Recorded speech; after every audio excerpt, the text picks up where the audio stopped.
Welcome back to Slightly Sideways with the Iceman Scotty Glazebrook, and in the last segment we spoke about him taking over Jamie Oldfield's car, so he was a bit disappointed in that, and I'll keep that sort of rolling, but I don't want him to get upset with me. But the title that got away, mate, the Australian title here at Perth Motorplex. Definitely, we've been running good all year.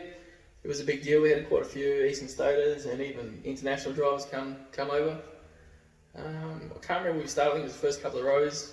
I think we led the first maybe 16 or 17 laps or something. There was like a red line or something or a stoppage. We were looking cool. Jerry Coons got the jump on us after that. We ended up getting a flat tyre about halfway through the race, and I remember complaining to my brother saying, "We're done. This is junk because you can change the tyres, but you got to go to the back of the bus." Yep. And he goes, "Don't worry, you got 20 laps. You can do it." And it was good. You know, putting a bit of confidence in my ears. I was like, "All right, maybe we can." So I went to the back. Anyway, with about 3 laps to go, I think we're in third. Jerry Coons Jr. blew his tyres off.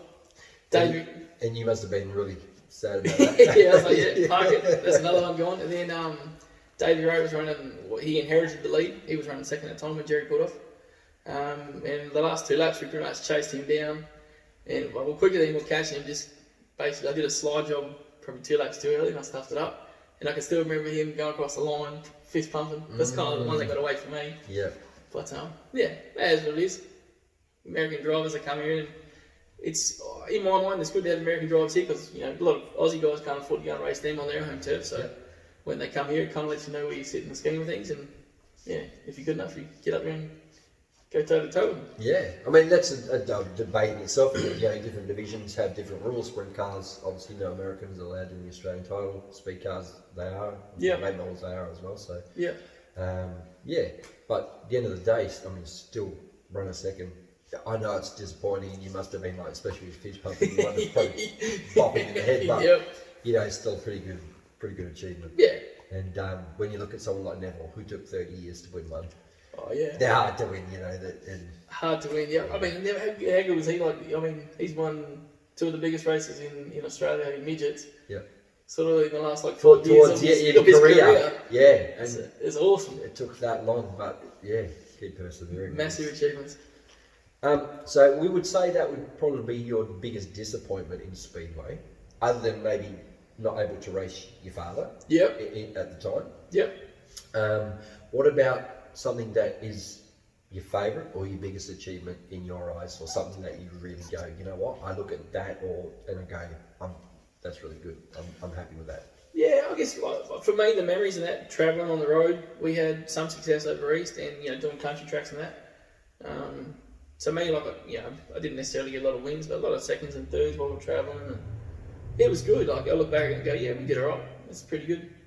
I don't know. I kind of think while I was racing too, hopefully I wasn't considered a dirty driver. Like, I think I gave everyone proper respect that they deserve, especially in a midget, because there's no cages or no wings or anything, nothing to really protect you. So I don't know. We didn't crash often, so to be honest, so that's what I'd say that speaks for itself. Yeah, pretty happy about that. Trying to look after the gear and same with everything, because you always want to go to the next race, and it's always about the final too. So you don't want to go winning and crashing everything in the first couple of races. And keep it there for the end.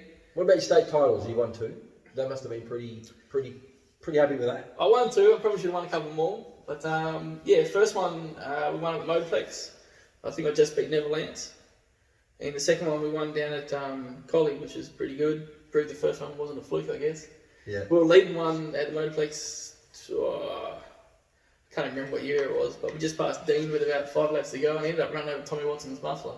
Oh. So that put us in the infield. Yeah, there's a couple of other ones where we were quick, but just unlucky on the night or engine problems and stuff like that. Yeah. 2's right. Yeah. Yeah, 2's better than none. Yep. A lot of people can't even get any done. When you win something like that, like a state title, and you come back in the pits, and is it, how do I say it, more joyful? As you're going across the line, you see the checker flag, and you see the lights up on there, on the board, you've won 30 laps and you're fist bumping? Or is it better when you go into the pits and then mum and dad get to the car and they grabbing you and definitely with the pits and your supporters or crew members, sponsors.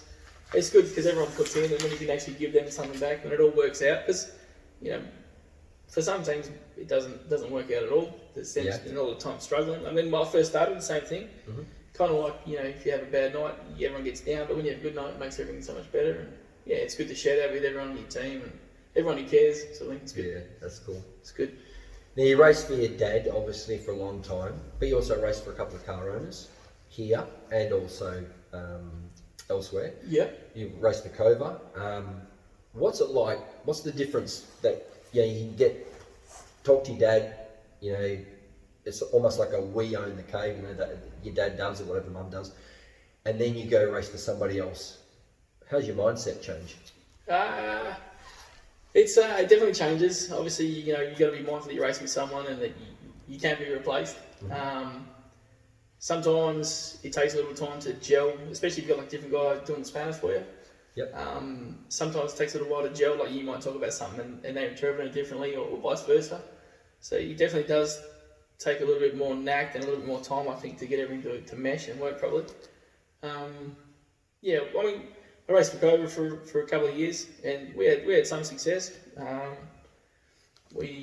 Same again. We raced with Brett Matheson here. He gave his car for a year. We had even engine problems, but car was good and that sort of stuff. But yeah, it's always a little bit different. You can't, if something's wrong with our car, I could have a quiet with Dad and say that's junk. You could be very blunt. Yeah, but if you got someone else doing the spanners, and you sort of have to be a bit more diplomatic about how you go about it, and yeah, hopefully always work your way towards where you want to be, sort of thing. Speedway is about family, friends, and lifelong friendships, really. Mm-hmm. Who are some of the people that along the way that you go, I wouldn't have met them without Speedway, and I'm glad that I have met them.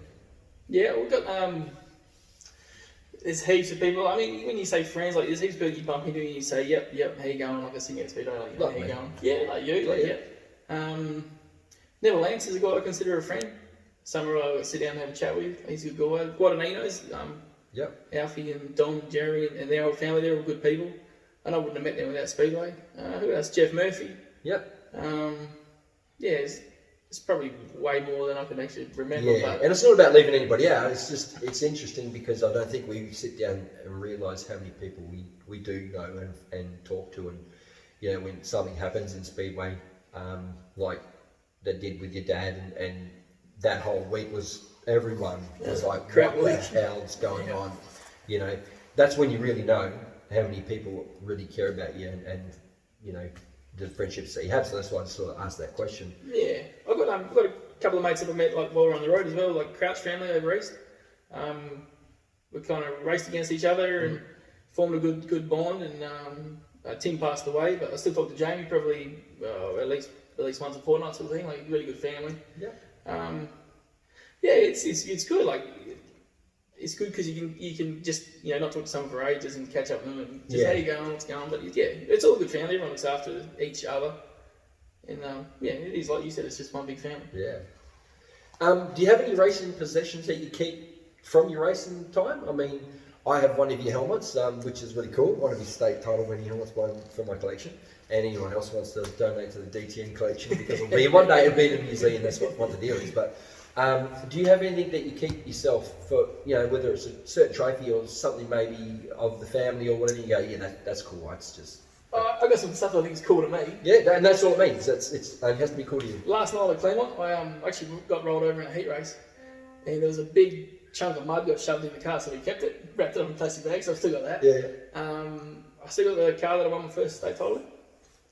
Okay. My dad kept Tony Stewart's USAC winning car. Yep. So he's 90% restored that before he passed. So we still got that. We still got a few. That would be so cool to get. Well, there you go. Look at that. If you can get that done, that would be unreal. There's a couple of cool trophies and stuff, like the driver award for Motorplex was one. Yep.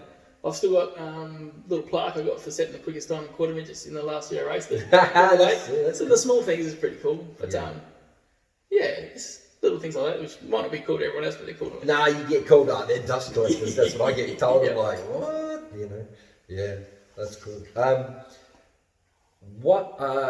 What's your favourite race division? I know you race speed cars, but when you watch stuff or whatever, for me it says wingless 410 sprints in America were just insane. Mm-hmm. That was my favourite of all.